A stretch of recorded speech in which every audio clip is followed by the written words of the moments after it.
Abah ieu biantara suci Om kesama dewa Swaru peran kita angkara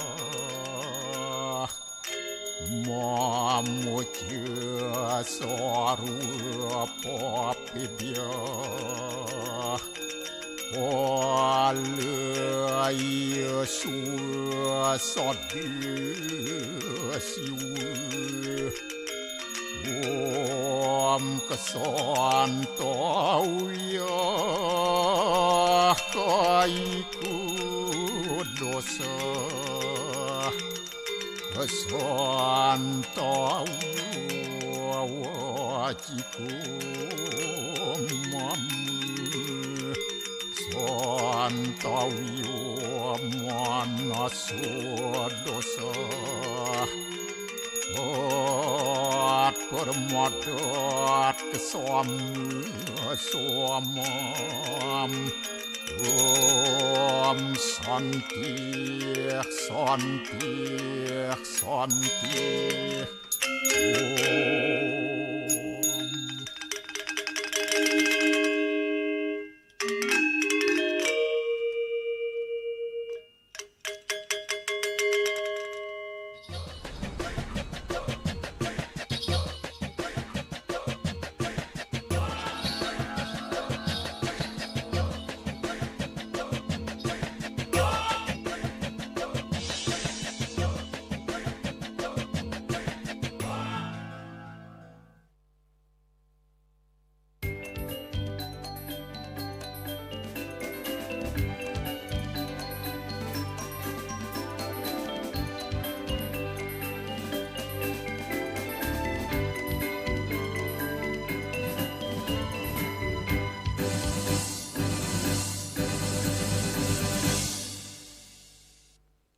Om Swastiastu. Pemirsa Bali TV seputar Bali kembali hadir dengan menyajikan sejumlah informasi di antaranya. Meski lolos seleksi, sejumlah calon mahasiswa UNUD pilih mundur karena pertimbangan akademik dan domisili.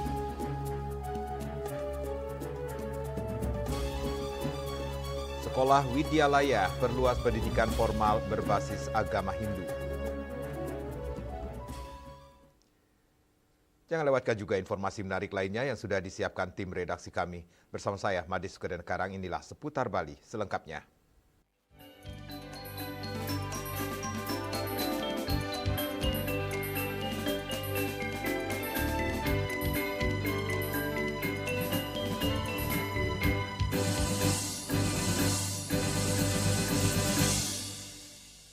Pemirsa, pengunduran diri sejumlah mahasiswa baru yang telah dinyatakan lolos seleksi penerimaan mahasiswa di Universitas Udayana lebih banyak dipengaruhi oleh pertimbangan akademik seperti pilihan program studi serta faktor domisili yang membuat calon mahasiswa memilih perguruan tinggi lain yang lebih sesuai dengan kebutuhannya. Rektor Universitas Udayana, Profesor Insinyur Iketut Sudarsono, ST PhD mengatakan, berdasarkan hasil identifikasi yang dilakukan pihak universitas terhadap mahasiswa yang mengundurkan diri, hingga saat ini belum ditemukan adanya mahasiswa yang membatalkan kuliah dengan alasan tidak mampu membayar UKT. Alasan pengunduran diri tersebut disampaikan melalui surat kepada universitas justru didominasi oleh faktor pilihan akademik dan lokasi. Beberapa mahasiswa diketahui memilih mengundurkan diri karena telah diterima di sekolah kedinasan. Selain itu, ada pula yang memutuskan tidak melanjutkan studi di UNUD karena merasa program studi yang diperoleh melalui jalur seleksi nasional berdasarkan prestasi SNBP maupun seleksi berbasis tes bukan merupakan program studi yang benar-benar diminati. Sebagian calon mahasiswa juga memilih melanjutkan pendidikan melalui jalur mandiri di perguruan tinggi lain atau perguruan tinggi swasta agar dapat mengambil program studi yang sesuai dengan minat mereka. Di samping itu, faktor domisili turut menjadi pertimbangan. Sejumlah calon mahasiswa memilih berkuliah di perguruan tinggi yang lokasinya lebih dekat dengan tempat tinggal atau keluarga, termasuk yang diterima di perguruan tinggi di provinsi lain. Ada beberapa memang dari mahasiswa yang sudah lolos jalur nasional, seperti misalkan jalur SNBP undangan dan juga jalur tes yang tidak mengambil gitu ya. Tetapi identifikasinya selama ini belum ada akibat dari UKT yang mereka. Tapi mereka adalah pertimbangannya karena satu diterima di sekolah kedinasan atau misalkan diterima di program studi yang sebenarnya tidak dia minati tetapi diisi pada waktu pemilihan itu, sehingga lebih baik mengambil mungkin dia pilihannya di mandiri nantinya atau di swasta seperti itu, atau misalkan mereka akhirnya diterima di provinsi lain, di daerah lain, dengan pertimbangan yang lainnya dia harus memilih yang dekat dengan rumahnya gitu misalkan. Itu ada beberapa pertimbangan itu, tapi selama yang mengundurkan diri itu belum ada yang menyampaikan karena pertimbangan tidak bisa membayar UKT. Itu yang kami identifikasi dari mahasiswa-mahasiswa yang mengundurkan diri atau karena mereka bersurat yang menyampaikan kenapa dia mengundurkan diri. Ia menegaskan berdasarkan UKT bukan alasan calon mahasiswa baru memilih mengundurkan diri. Berdasarkan hasil identifikasi, universitas menunjukkan bahwa keputusan mengundurkan diri lebih banyak dipengaruhi oleh pertimbangan akademik, pilihan program studi, serta domisili. Bunga dan Kadek Putra, Bali TV. Fenomena calon mahasiswa yang lolos seleksi nasional berdasarkan prestasi maupun seleksi nasional berdasarkan tes, namun tidak melakukan registrasi ulang menjadi perhatian perguruan tinggi. Selain dugaan faktor biaya, ketidaksesuaian program studi disebut menjadi penyebab utama.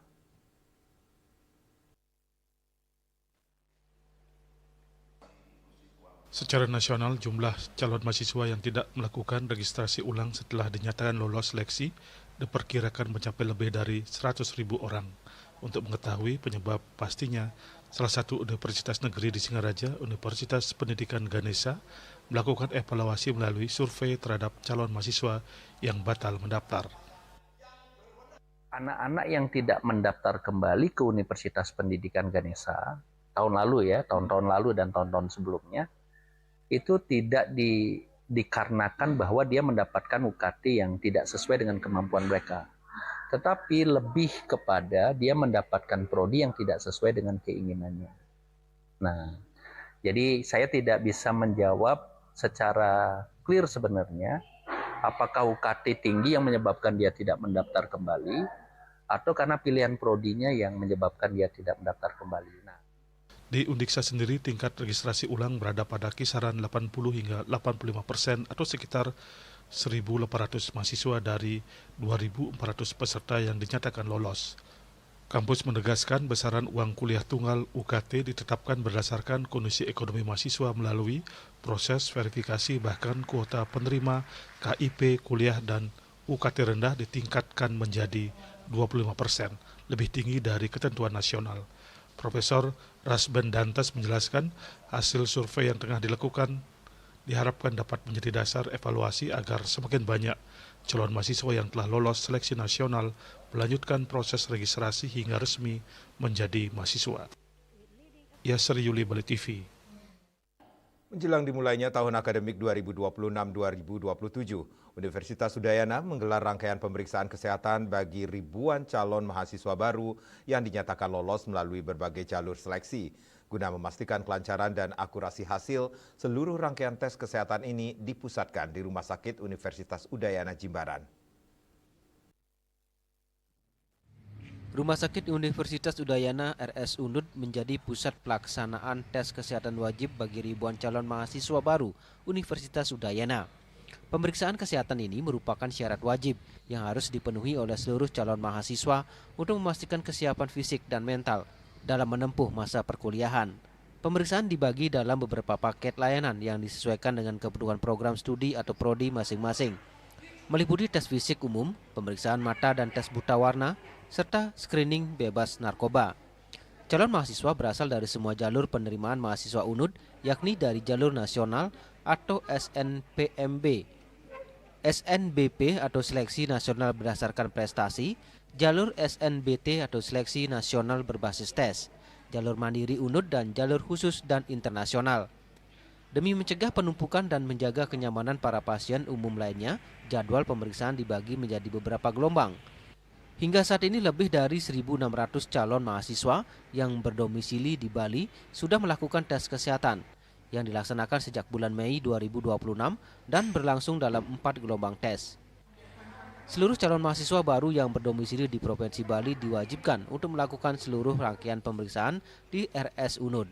Sementara bagi peserta yang berada di luar domisili Bali diberikan kelonggaran untuk melakukan tes di rumah sakit pemerintah setempat. Tes kesehatan ini ditargetkan rampung dalam beberapa hari ke depan, sebelum para mahasiswa mengikuti kegiatan pengenalan kehidupan kampus bagi mahasiswa baru atau PKKMB. Eka Yana, Bali TV. Sekolah Widyalaya perluas pendidikan formal berbasis agama Hindu. Kami segera kembali dengan laporannya.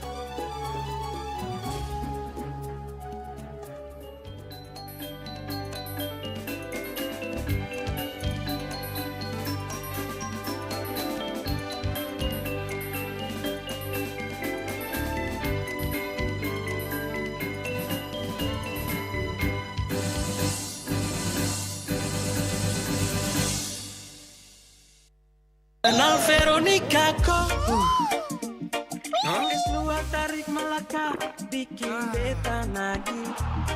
Biji kopi asli dari es luar hitam baru, hitam pekat bikin beta gembira tempat melaju. Es luar white coffee nikmat enak bikin nagih kok. Mau luwak white coffee kok satukan. Kopi luwak, kopi nikmat, nyaman diminum. Emco, cat kayu dan besi.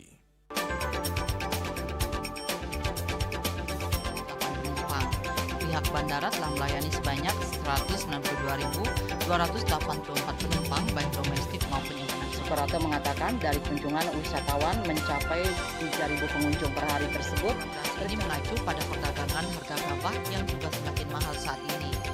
Kondisi itu pun membuatnya tidak maksimal memenuhi permintaan pasokan beras berkelangsungan dan loyalitas anggota Linmas. Hadir dalam kegiatan pelatihan dan pembekalan tersebut,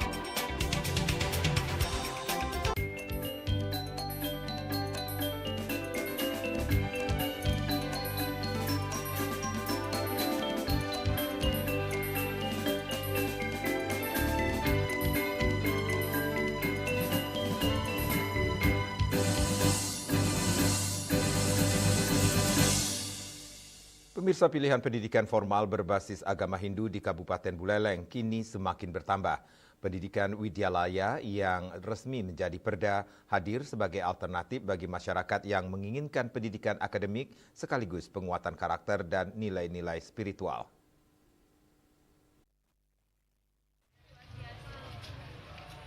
Salah satu sekolah yang kini menjadi salah satu Widyalaya di Buleleng adalah kehadiran Widyalaya Saraswati yang mendapat dukungan dari pemerintah Kabupaten Buleleng. Wakil Bupati Buleleng, IGD Supriyatna menyebut keberadaan Widyalaya menjadi pilihan baru bagi masyarakat. Terlebih, penyelenggaraannya telah memiliki dasar hukum melalui peraturan daerah sehingga status pendidikannya memiliki kepastian. Khususnya buat orang tua siswa di Kabupaten Buleleng, Singaraja yang berkeinginan menyekolahkan anaknya di sekolah atau lembaga pendidikan yang berbasis agama Hindu, yang tentunya juga bertujuan untuk bagaimana kita bisa menguatkan nilai-nilai ajaran agama Hindu buat siswa-siswa di Kabupaten Buleleng ini. Selain dukungan regulasi, Widyalaya juga merupakan sekolah formal di bawah Kementerian Agama. Ijazah yang diterbitkan memiliki pengakuan yang setara dengan sekolah formal lainnya. Memasuki tahun kedua, pihak sekolah terus meningkatkan fasilitas, pelayanan dan memperluas sosialisasi ke masyarakat. Imade Olas Astawa selaku Kepala SMK Widyalaya Saraswati menerapkan strategi door-to-door, menyapa langsung masyarakat dan orang tua untuk memperkenalkan Widyalaya. Kalau sudaran perda itu sudah menjadi aturan, tentu pemerintah daerah melakukan pelayanan itu sama dengan negeri, Pak. Karena Widyalaya juga sesuai dengan di Undang-Undang Dasar 45 ikut mencerdaskan kehidupan bangsa. Yang ketiga, di dalam ke depan kami merapatkan diri di masing-masing unit, Pak, di dalam Tarkola, bagaimana upaya kami itu meyakinkan masyarakat untuk menyekolahkan putra-putrinya di sini, Pak. Strategi jemput bola tersebut dilakukan untuk memperkenalkan konsep pendidikan yang memadukan kurikulum nasional dengan penguatan nilai agama Hindu. Melalui langkah itu, Widyalaya Saraswati optimis mampu menarik minat masyarakat sekaligus mencetak generasi yang unggul secara akademik dan berkarakter. Dengan dukungan pemerintah, kepastian hukum, dan pengembangan mutu pendidikan, Sekolah Widyalaya diharapkan menjadi salah satu pilihan baru bagi masyarakat Buleleng dalam memperoleh pendidikan formal berbasis agama Hindu. Yasri Yuli, Bali TV. Universitas Udayana terus memperkuat strategi untuk meningkatkan minat calon mahasiswa pada sejumlah fakultas dan program studi yang masih sepi peminat. Melalui sosialisasi yang lebih terarah, penguatan keunggulan program studi, serta penyediaan beasiswa bagi prodi unggulan tertentu, UNUD berupaya memperkenalkan potensi dan prospek lulusan agar semakin diminati calon mahasiswa pada seleksi penerimaan mahasiswa baru tahun ini. Udayana UNUD menyiapkan berbagai strategi untuk meningkatkan minat calon mahasiswa terhadap sejumlah fakultas dan program studi prodi yang masih sepi peminat. Upaya tersebut dilakukan melalui sosialisasi yang lebih terarah, penguatan keunggulan program studi, hingga penyediaan beasiswa bagi prodi unggulan yang menjadi kekhasan UNUD. Dalam pelaksanaan seleksi penerimaan mahasiswa baru SPMB Universitas Udayana tahun 2026, secara umum tetap mengacu pada ketentuan Kementerian Pendidikan Tinggi, Sains dan Teknologi. Jalur penerimaan meliputi seleksi nasional berdasarkan prestasi SNBP, seleksi nasional berdasarkan tes SNBT, serta jalur mandiri. Rektor Universitas Udayana, Profesor Insinyur I. Ketut Sudarsano ST PhD mengatakan, dari 13 fakultas di Universitas Udayana yang membuka penerimaan mahasiswa untuk jenjang diploma dan sarjana, fakultas kedokteran, fakultas hukum, serta fakultas ekonomi dan bisnis masih menjadi fakultas dengan jumlah peminat terbanyak. Sementara untuk program studi kedokteran, kedokteran gigi, manajemen dan akuntansi menjadi prodi yang paling diminati calon mahasiswa. Di lain sisi, ia menjelaskan masih terdapat sejumlah fakultas dan program studi yang belum banyak diminati. Untuk mengatasi kondisi tersebut, Universitas Udayana akan memperkuat sosialisasi secara terarah dan terstruktur agar masyarakat memperoleh informasi tentang keunggulan setiap program studi. Sebagai bentuk dukungan, Universitas Udayana turut menyediakan program beasiswa bagi mahasiswa yang memilih program studi unggulan tertentu, khususnya sastra Bali dan Jawa kuno. Langkah ini diharapkan dapat menarik minat calon mahasiswa sekaligus menjaga keberlangsungan program studi yang memiliki nilai strategis dalam pelestarian budaya dan identitas lokal Bali. Dari ke-13 fakultas itu, dan kita juga untuk program studi S1 dan diploma itu ada sekitar sebanyak 54 program studi. Ada fakultas-fakultas yang memang peminatnya masih kurang gitu ya, di bawah ini. Pertama adalah seperti fakultas di bahasa tapi fakultas FIB ada program studi tertentu. Contohnya adalah program studi unggulan kita yang menjadi penciri Universitas Udayana. Itu seperti misalkan program studi Jawa kuno yang hanya ada di Universitas Udayana.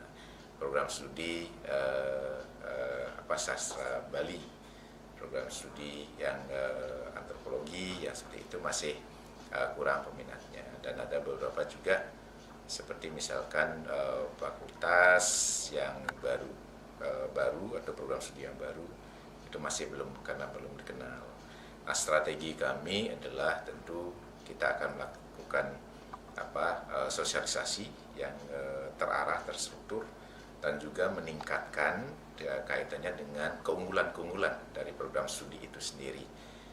Dengan begitu nanti masyarakat atau calon peminat ini lebih tahu kenapa dia harus memilih program studi itu. Begitu juga kita menyediakan beberapa layanan-layanan, terutama adalah beasiswa. Seperti misalkan program studi yang menjadi unggulan Universitas Udayana, Sastra Bali, kemudian Jawa kuno, itu kita menyediakan beasiswa untuk mahasiswa-mahasiswa yang di situ. Melalui berbagai strategi tersebut, Universitas Udayana optimis minat masyarakat terhadap program studi yang selama ini masih sepi peminat akan terus meningkat, sekaligus mendorong pemerataan jumlah mahasiswa di seluruh fakultas dan program studi. Bunga dan Kadek Putra, Bali TV. Sekretaris Daerah Provinsi Bali, Dewa Made Indra, secara resmi melantik I Gusti Ngurah Erlangga Bayu Rahmanda Putra sebagai anggota Komisi Penyiaran Indonesia Daerah KPID Bali melalui mekanisme pengganti antar waktu atau PAW hari Rabu 15 Juli 2026. Erlangga menggantikan almarhum Iwayan Suyatnya untuk melanjutkan sisa masa jabatan anggota KPID Bali periode 2025-2028. Pelantikan berlangsung di Wisma Sabo Kantor Gubernur Bali. Sekretaris Daerah Provinsi Bali, Dewa Made Indra, mewakili Gubernur Bali mengambil sumpah dan melantik I Gusti Ngurah Erlangga Bayu Rahmanda Putra sebagai anggota KPID Bali melalui pengganti antar waktu. Erlangga menggantikan almarhum Iwayan Suyatnya yang meninggal dunia pada Maret 2026. Pergantian antar waktu dilakukan sesuai ketentuan peraturan perundang-undangan. Erlangga merupakan calon anggota KPID Bali peringkat berikutnya berdasarkan hasil uji kelayakan dan kepatutan DPRD Bali, sehingga berhak mengisi kekosongan kursi komisioner hingga berakhirnya masa jabatan periode 2025-2028. Usai pelantikan, Erlangga akan mempelajari sistem kerja yang telah berjalan di KPID Bali sebelum menjalankan berbagai program yang pernah ia gagas saat mengikuti proses seleksi. KPID setahu saya itu memang pengawasan, sosialisasi, dan kelembagaan terkait lembaga penyiaran di Bali khususnya. Nah, cuma memang saya kan masuk ini setengah jalan ya, jadi pergantian antar waktu, jadi mungkin di awal ini saya masih harus perlu melihat seperti apa sistem yang sudah ada dan bagaimana saya bisa membantu. Jadi ya semoga bisa menjalankan tugas negara ya, dengan sebaik-baiknya. Sementara itu, Ketua KPID Bali, I Gede Agus Astapo, menyatakan kehadiran Erlangga dinilai melengkapi kembali formasi komisioner, sehingga pelaksanaan tugas pengawasan penyiaran dapat berjalan lebih optimal di tengah tantangan perkembangan media digital. Ia mengakui perkembangan teknologi informasi menjadi tantangan terbesar lembaga penyiaran saat ini.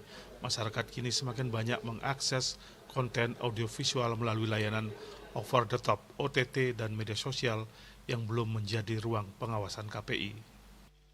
KPI mengawasi TV dan radio. Nah, ini ya tantangan yang terbesar, termasuk juga bagaimana lembaga penyiaran dia juga bisa tetap melaksanakan komitmen tugasnya, karena memang dianggap belum mampu, mungkin tidak mampu bersaing dengan kondisi-kondisi yang ada. Jadi regulasi ini penting, karena memang dinilai ada ketidakadilan dalam konteks pengawasan, dalam konteks regulasi, sehingga mudah-mudahan ke depan dengan revisi undang-undang penyiaran yang baru kita akan bisa lebih meningkatkan peran dari KPID, KPI, dan juga mungkin lembaga penyiaran akan tetap eksis di tengah era media digital ini.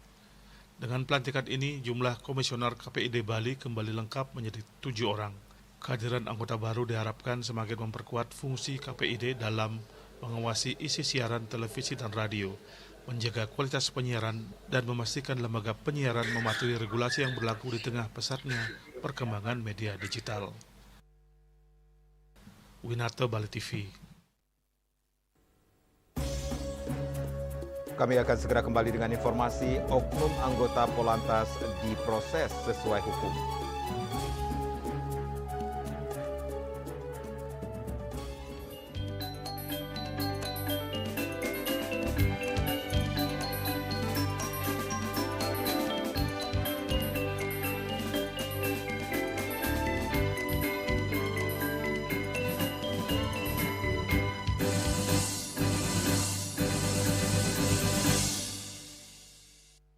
Kenal Veronica kok es luar tarik Melaka bikin beta nagih. Biji kopi asli dari es luar hitam baru, hitam pekat bikin beta gembira tempat melaju. Es luar white coffee nikmat enak bikin nagih kok. Mau luwak white coffee kok satukan. Kopi luwak, kopi nikmat, nyaman diminum. Cat Color dengan daya sebar yang luas, cepat kering, dilengkapi 39 pilihan warna. Kualitas dijamin terbaik. Cat Color harga ekonomis. Ngepat juga. Ya. Empat. Tumpang alit-alit lagi papat. Ngangen sampian busung tulang lindung wasanik dengan bombayu kan waras vertikal pop langsung personelipun 108 yang dipergunakan pada saat orang yang kena musibah di jalan kita memanggil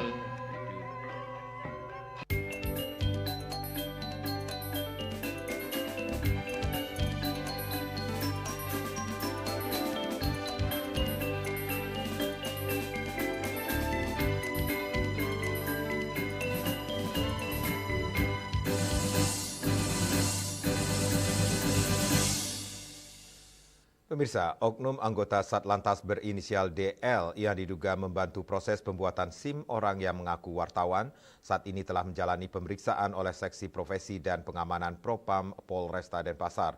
Hal itu dilakukan sebagai bentuk komitmen institusi dalam menegakkan disiplin dan kode etik anggota Polri.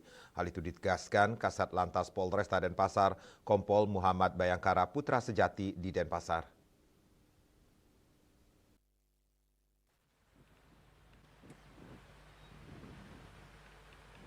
Menyikapi beredarnya video viral di media sosial yang menampilkan dugaan pelayanan pembuatan surat izin mengemudi SIM di luar prosedur di Satpas SIM Polresta Denpasar, Satlantas Polresta Denpasar memastikan telah mengambil langkah cepat dengan melakukan pemeriksaan internal terhadap oknum anggota yang diduga terlibat.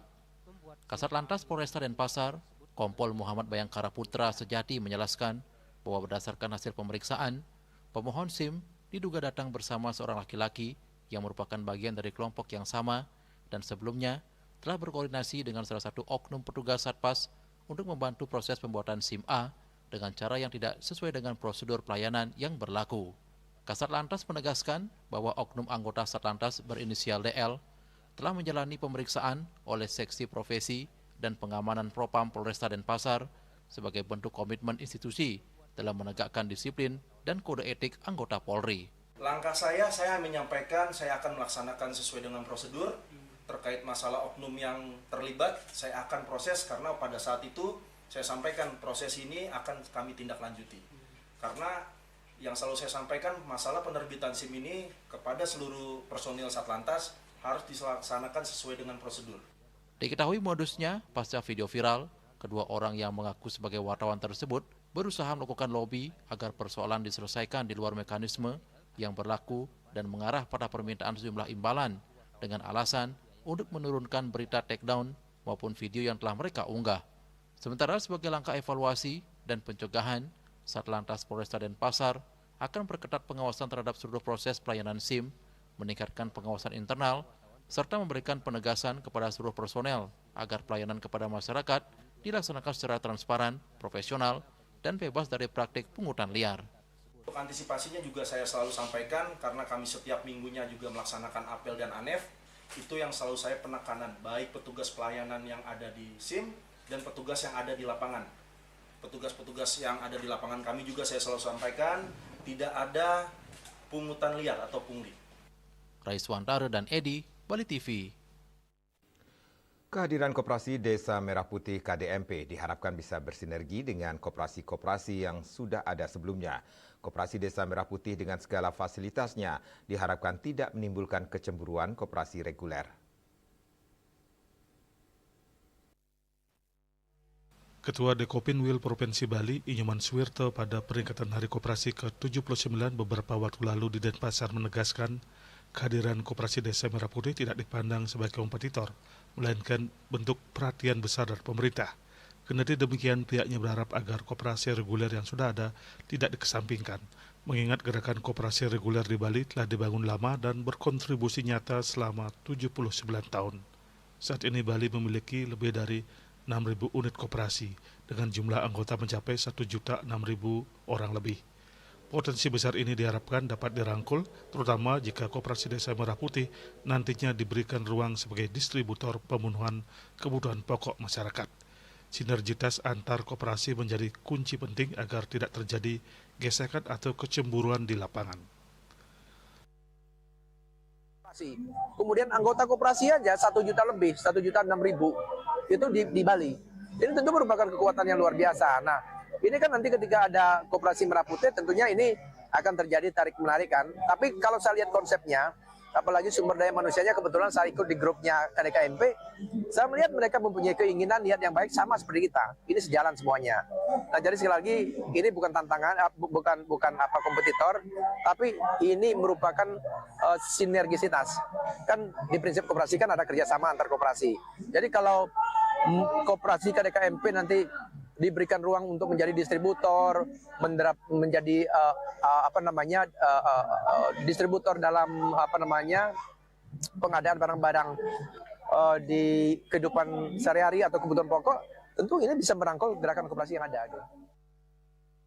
Menghadapi persaingan lembaga keuangan yang semakin ketat, Dekopinwil Bali mengingatkan esensi koperasi dasar, yaitu dari, oleh, dan untuk anggota. Pemerintah juga diharapkan tidak hanya melihat hasil akhir dari perkembangan koperasi, melainkan memahami secara utuh proses pengelolaan koperasi secara komprehensif. Selain itu, digitalisasi dan penguatan SDM koperasi juga terus dilakukan untuk menjadikan koperasi adaptif dengan perubahan zaman. Riasa Bali TV. Kepala Dinas Pendidikan Pemuda dan Olahraga Kota Denpasar, Anak Agung Gede Wiratama menegaskan pihaknya akan menjatuhkan sanksi atau memberikan teguran kepada sekolah yang terbukti terlibat dalam penjualan pakaian maupun atribut sekolah kepada calon peserta didik baru. Hal tersebut disampaikan dalam pembukaan masa pengenalan lingkungan sekolah di SMP Negeri 4 Denpasar, Senin 13 Juli 2026.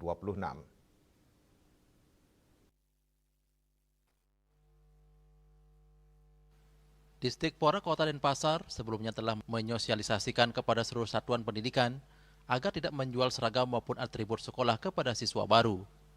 Orang tua diberikan kebebasan untuk membeli sendiri seragam dan atribut sekolah di tempat yang diinginkan, sehingga tidak ada kewajiban membeli melalui sekolah. Anak Agung Gede Wiratama menegaskan, apabila ditemukan sekolah yang masih melakukan praktik penjualan atribut sekolah, pihaknya akan segera memberikan pembinaan dan teguran sesuai ketentuan yang berlaku. Langkah ini dilakukan untuk mencegah adanya beban tambahan bagi orang tua siswa, sekaligus memastikan seluruh sekolah mematuhi kebijakan yang telah ditetapkan. Sosialisasikan kepada kepala sekolah agar jangan menjual pakaian dan lain sebagainya. Silakan untuk orang tua, jika ingin membeli silakan. Mau di mana silakan. Kami sudah sampaikan kepada kepala sekolah. Kalau ingin di sekolah silakan dicarilah sendiri. Di sekolah nggak ikut campur. Ada sanksinya Pak? Apa? Tentu nanti kalau ada kita berikan teguran atau sanksi. Distikpora Kota Denpasar juga mengimbau masyarakat untuk melaporkan apabila menemukan sekolah yang masih mewajibkan pembelian seragam atau atribut melalui pihak sekolah, sehingga dapat segera ditindaklanjuti. Yana, Bali TV. Dua seniman otodidak raih penghargaan seni. Kami segera kembali dengan informasinya.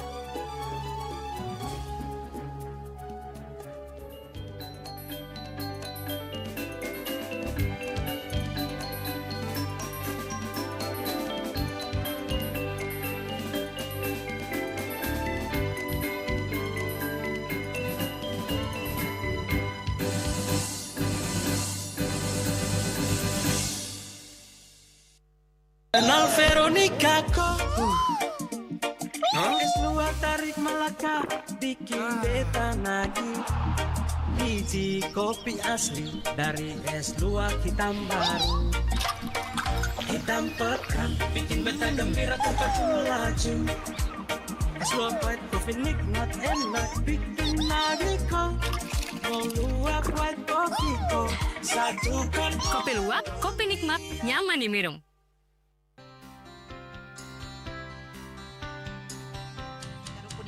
Marjang disampun angkat ke alit minyak kuning. Petapang kalau kebos, mepandes utawi mesangi masih mengramel.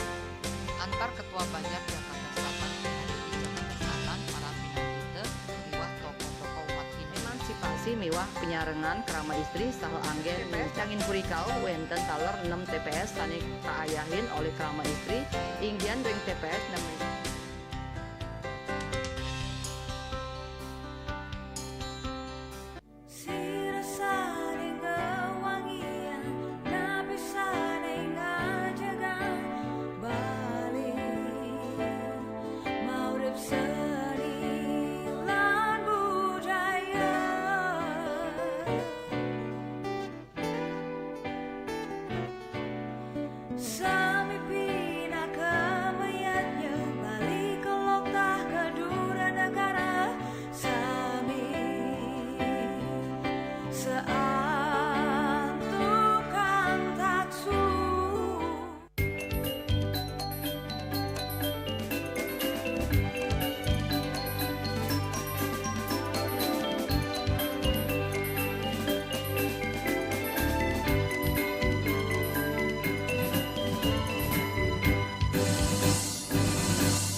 Pemirsa, dari 12 penerima penghargaan Seni Adi Sewaka Nugraha yang diserahkan Gubernur Bali Wayan Koster saat penutupan PKB, terdapat 2 seniman otodidak tanpa embel-embel sarjana seni, apalagi magister dan doktor seni. Dia adalah pelukis kaca asal Buleleng Wayan Arnawo dan seniman tari asal Karangasem Nimade Kinten.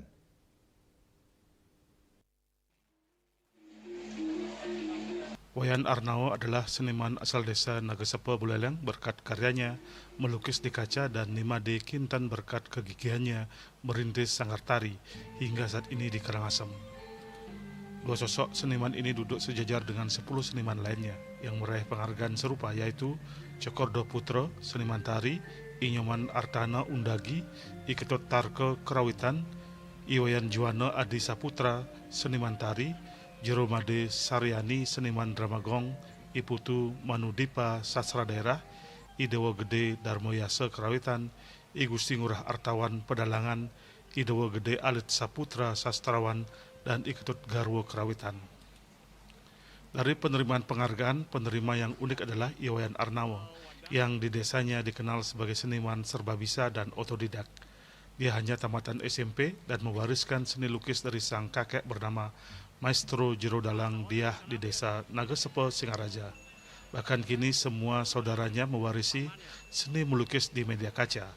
Hal yang membedakan Wayan Arnawo selain sebagai pelukis di media kaca dan mengukir dari bahan pasir laut juga adalah undagi membuat wadah dan lembu untuk upacara pitroyatnya. Bahkan kini dia sedang mendalami ilmu pedalangan. Seni melukis di kaca telah dia rintis sejak tahun 1980 saat SD. Hingga saat ini bisnis melukis di kaca sangat prospektif. Atas jasanya seniman ini banyak mendapat penghargaan dari pemerintah. Ditanya soal seni pedalangan, dia mengakui minat anak muda masih minim karena memang sulit menekuni seni pedalangan. Anak muda banyak dituntut kompetensi di pedalangan seperti mewirame, cerita, lelucon, tari dan tabuh serta pakem pewayangan lainnya. Belajarnya itu dari bekerja di luaran, di samping lukisan kaca sempat mogok, terutama di waktu COVID-19 nggak jalan, yang mengambil alih ke seni undagi wadah bade, dan seni merade hiasan, KRPC, itu untuk membantu biar anak-anak itu bisa berkarya melanjutkan lukisan kaca. Ya, gimana Pak? Anak muda sekarang turun minatnya di pedalangan apa tidak menjanjikan gimana? Oh, mungkin belum ada. Apa alasan Pak? Alasannya karena seni pedalangan itu dianggap rumit dan sakral sekarang. Sosok seniman lainnya adalah Nimade Kinten. Dia hanya lulusan SMK tahun 1986 dan sejak 1996 sudah mendirikan sanggar seni hingga saat ini.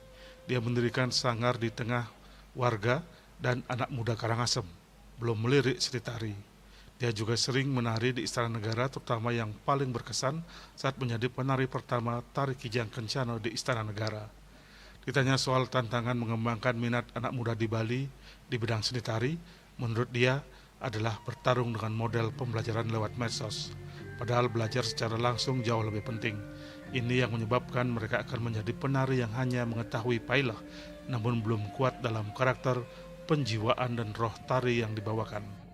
Yang dulu memang dari tahun 86 yang tamat SMKI, dari setelah itu yang terus mengembangkan seni apa yang saya miliki di daerah saya Karangasem sampai sekarang. Karangasem napi Ibu tepatnya? Karangasem di kota. Di kota. Ya. Sampai punya sanggar sekarang Bu ya? Ya, saya mendirikan sanggar tahun 96 tiang. Ya. Sampai sekarang Astungkara masih eksis. Ya.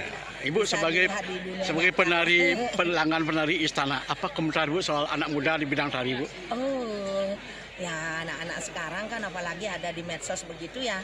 Tapi ingin niatnya itu pasti ngelihat dulu di YouTube. Nanti dia bandingkan di sana. Pokoknya ingin cepat pinter begitu. Tidak mau ya dia capek-capek dia belajar. Nah, tidak seperti dulu. Salah satu apresiasi seniman saat menerima penghargaan yakni adanya bonus berupa uang 50 juta rupiah tiap seniman. Sebelumnya sebagian besar seniman yang menerima penghargaan di daerah hanya mendapatkan piagam saja. Swetio Bali TV.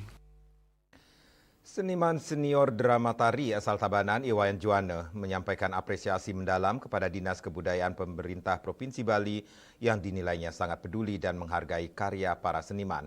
Menurut Juwana, dukungan yang diberikan nyata dan tidak dibuat-buat, terutama dalam menjaga keberlangsungan seni tradisi Bali. Juwana di sela-sela penutupan Pesta Kesenian Bali atau PKB ke-48 tahun 2026. Ia mengungkapkan rasa syukur karena selama kurang lebih 20 tahun bergelut di bidang seni drama tari, baik Arjumani, Bubon Resan, maupun Bubanyolan, dirinya selalu mendapatkan ruang untuk berkarya. Ia mencatatkan dedikasi dengan tidak pernah absen pada setiap pementasan PKB sejak tahun 1996 hingga 2026 ini. Lebih lanjut, Juwana menegaskan prinsipnya sebagai seniman yang juga berstatus ASN. Dulu ketika mencari nafkah untuk keluarga, dirinya mengandalkan seni. Sekarang sebagai ASN, justru tugasnya adalah bagaimana memikirkan cara untuk menghidupkan seni. Di tahun-tahun ke depan ini, pesan kami dari seniman, supaya untuk generasi milenial untuk berkarya dalam sebuah bentuk kesenian, jangan sekali-sekali lepas dari pola-pola pakem-pakem tradisi yang sudah ada. Jangan meniru-meniru yang dari luar yang belum tentu cocok untuk budaya kita, sehingga menjadikan sebuah estetika yang overload. Ingat pesan satu, estetika, logika, etika itu jangan dihindarkan. Demikian yang bisa kami sampaikan. Mudah-mudahan seiring dengan perkembangan zaman, kemajuan teknologi, apa yang menjadi kekurangan dalam PKB ini seperti di dalam ramen tari dia naik setinggi-tingginya hampir jatuh. Kemarin kan ada yang sudah jatuh sampai retak tulangnya sampai retak. Dan ada yang lagi yang bersifat akrobatik itu. Nah, itu rasanya dari dulu tidak ada kesenian seperti itu. Ya mudah-mudahan lah generasi milenial mendengarkan saya ini tetap menjaga pola tradisi yang sesuai dengan napas budaya kita yang adiluhur seperti sambutan Bapak Presiden. Di tengah derasnya arus modernisasi, Juwana berpesan kepada generasi milenial untuk tetap berkarya dalam kesenian tanpa meninggalkan pola-pola atau pakem tradisional yang sudah ada. Ia mengingatkan agar generasi muda tidak sekedar meniru budaya luar yang justru dapat membuat estetika menjadi berlebihan atau overload. Generasi muda diajak berkreasi dengan kreativitas tetapi jangan sampai meninggalkan akar budaya sendiri. Hal ini merupakan tanggung jawab. Pihaknya juga berharap sinergi antar seniman dan pemerintah terus terjalin untuk melestarikan seni budaya Bali yang adiluhung. Hendra, Bali TV. Pemirsa jangan beranjak dulu, kami segera kembali dengan laporan. Kolaborasi etnik Sanggar Eka Mahardika Putra memukau Festival Seni Bali Jani.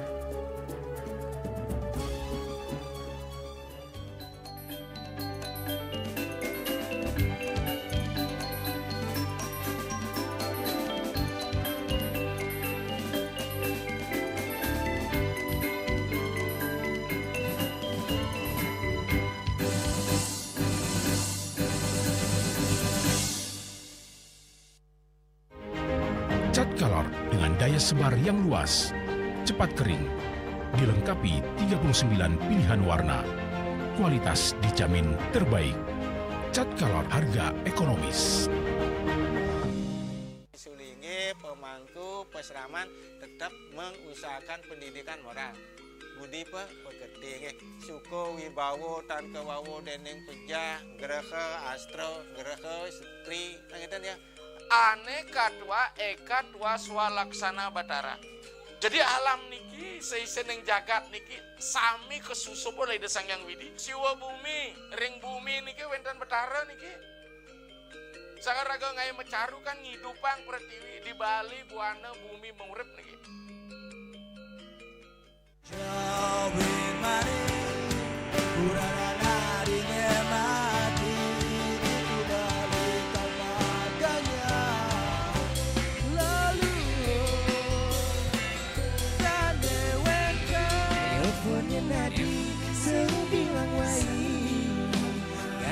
Semangat mengguling kota Paris atot engi portu sing ngelah pipes.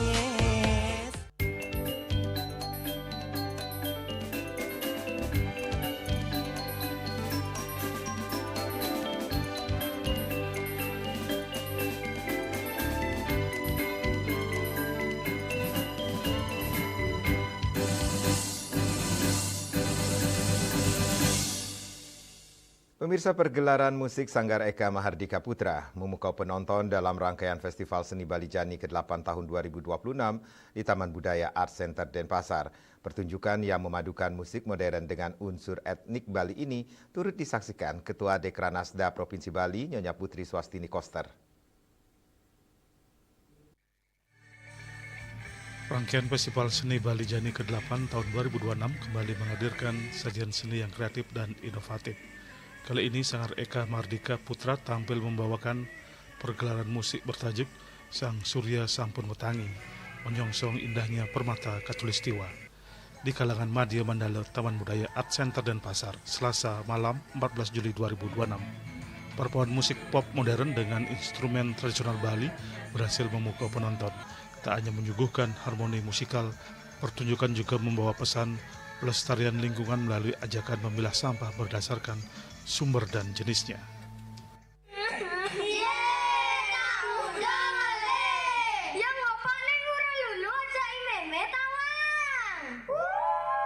Sampah-sampah, lulu bareng-bareng yuk.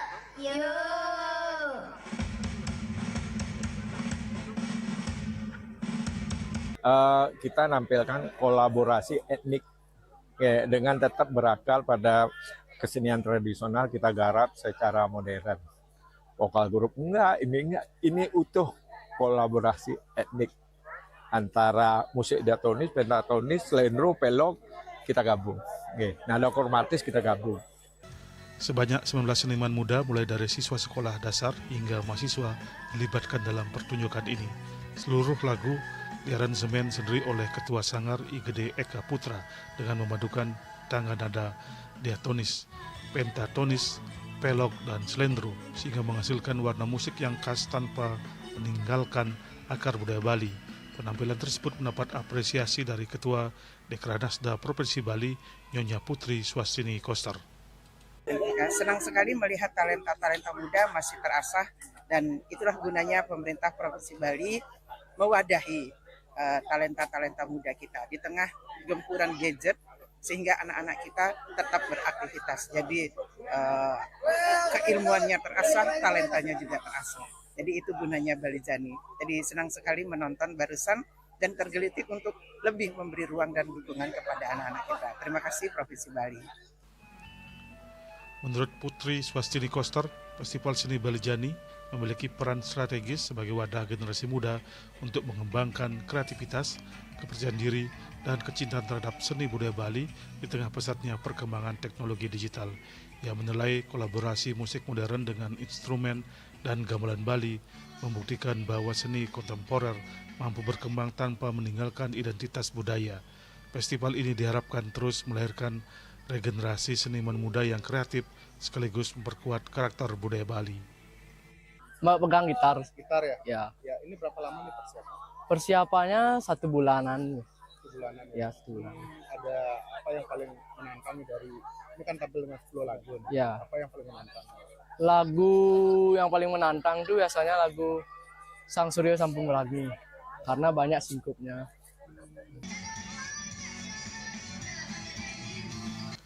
Semangat yang sama juga dirasakan para penampil muda. Mereka mengaku bangga mendapat kesempatan tampil di panggung Festival Seni Balijani yang menjadi ruang apresiasi bagi kreativitas generasi muda Bali.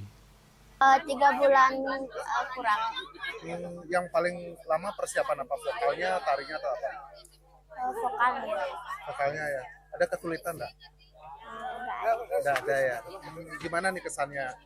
Kesannya senang, habis itu seru karena dapat banyak teman.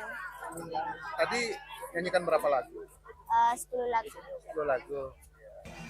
Melalui kolaborasi musik etnik yang inovatif, Sanggar Eka Mardika Putra tidak hanya menghadirkan hiburan, tetapi juga menyampaikan pesan pelestarian budaya dan lingkungan.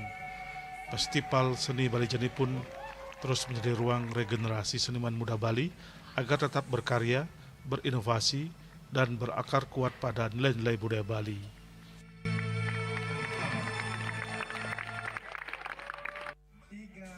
Winata Bali TV. Pemirsa, sirsak merupakan salah satu buah tropis yang mudah ditemukan di Indonesia. Selain memiliki rasa manis dan sedikit asam yang menyegarkan, sirsak juga mengandung berbagai nutrisi yang bermanfaat bagi kesehatan tubuh.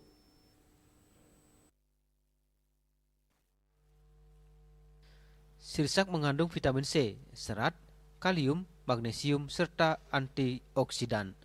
Kandungan tersebut berperan dalam membantu meningkatkan daya tahan tubuh, menjaga kesehatan pencernaan, dan mendukung kesehatan jantung.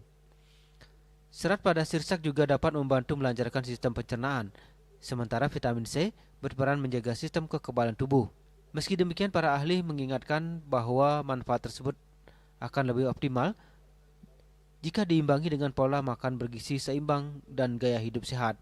Sirsak bukanlah obat untuk menyembuhkan penyakit tertentu, sehingga masyarakat tidak dianjurkan menjadikan sebagai pengganti pengobatan medis. Dengan mengonsumsi sirsak secara wajar sebagai bagian dari menu harian, masyarakat dapat memperoleh berbagai nutrisi mendukung kesehatan.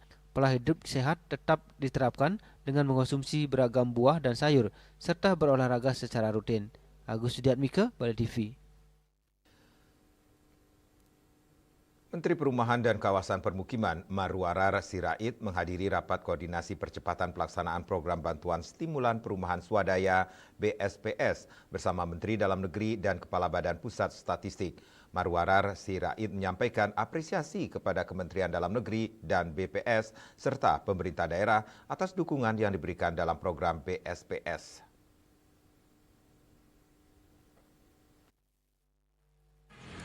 Menteri Perumahan dan Kawasan Permukiman Marwarar Sirait menghadiri rapat koordinasi percepatan pelaksanaan program bantuan stimulan perumahan swadaya bersama Menteri Dalam Negeri dan Kepala Badan Pusat Statistik.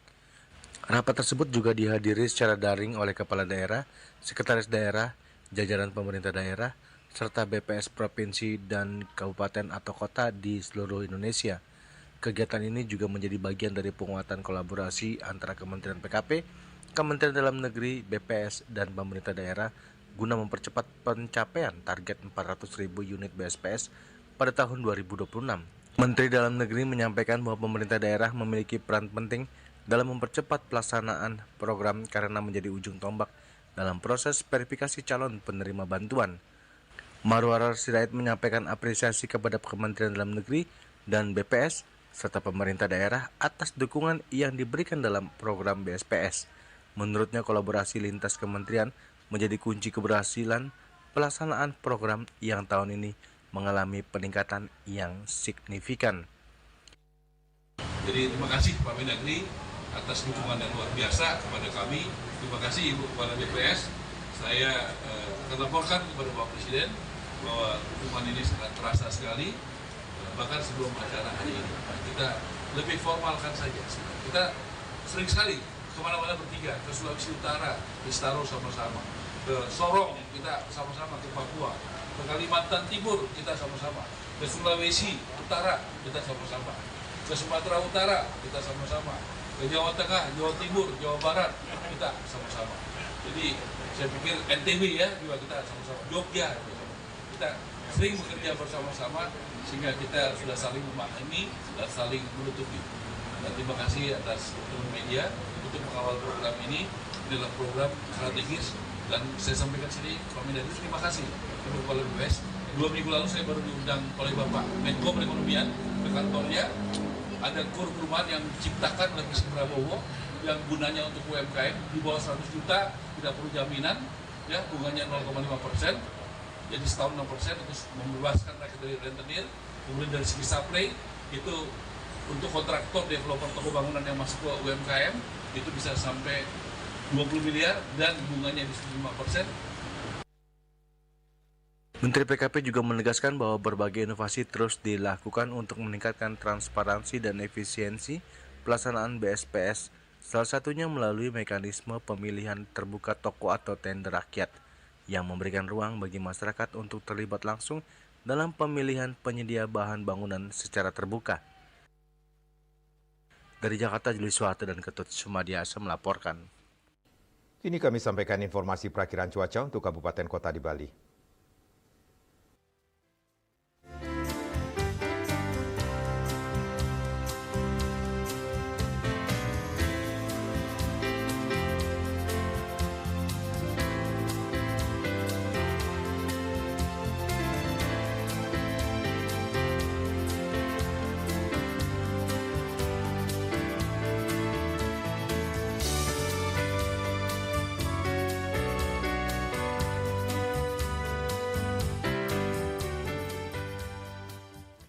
Seputar Bali bersama Minyak Kapun Ganepati, Usada Bali, keluarga sehat, update terus informasi Anda dengan subscribe dan like YouTube channel Bali TV @newsbali.tv. Mewakili redaksi yang bertugas, saya Madi Sukadanekara pamit undur. Terima kasih atas perhatian Anda. Sampai jumpa. Om Santi, Santi, Santi, Om.